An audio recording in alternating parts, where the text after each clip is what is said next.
The Silly House on Wiggly Street. Once upon a time, on a street called Wiggly Street, there was a house that didn't behave like any other house. It didn't stand still and quiet like a regular house, it had a mind of its own. People called it the Silly House. Every morning, as soon as the sun rose, the silly house would stretch its roof like it was doing yoga, yawning so loudly that all the birds flew off the trees. Sometimes, it would tiptoe on its foundation to see what was happening down the street. "What's that?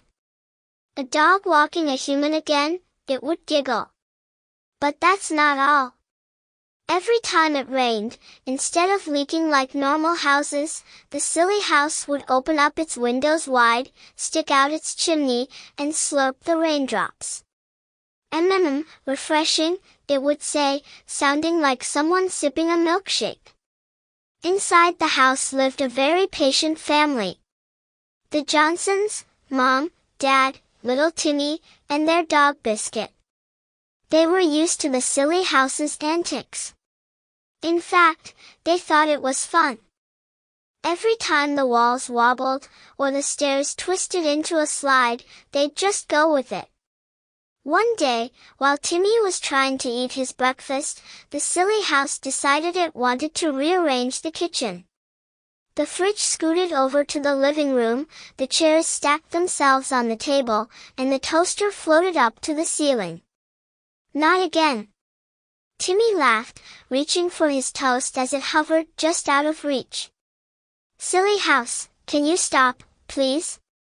I'm hungry." The silly house grumbled a bit, then with a puff of air, the toaster plopped back down onto the table, and Timmy grabbed his breakfast.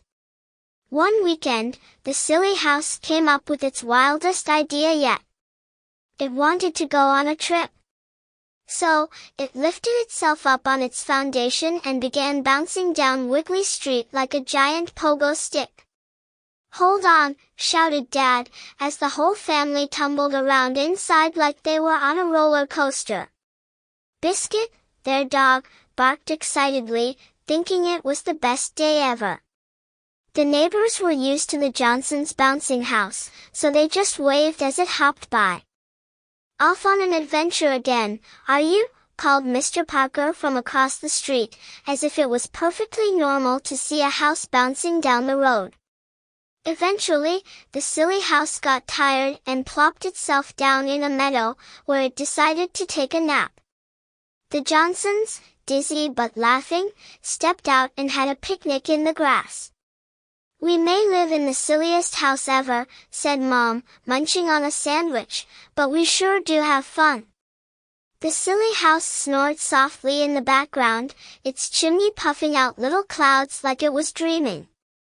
And so, the Johnson family lived happily in their house that wiggled, wobbled, and bounced, because even though it was a little odd, they knew that no house in the world was as fun, or as silly, as theirs. The end.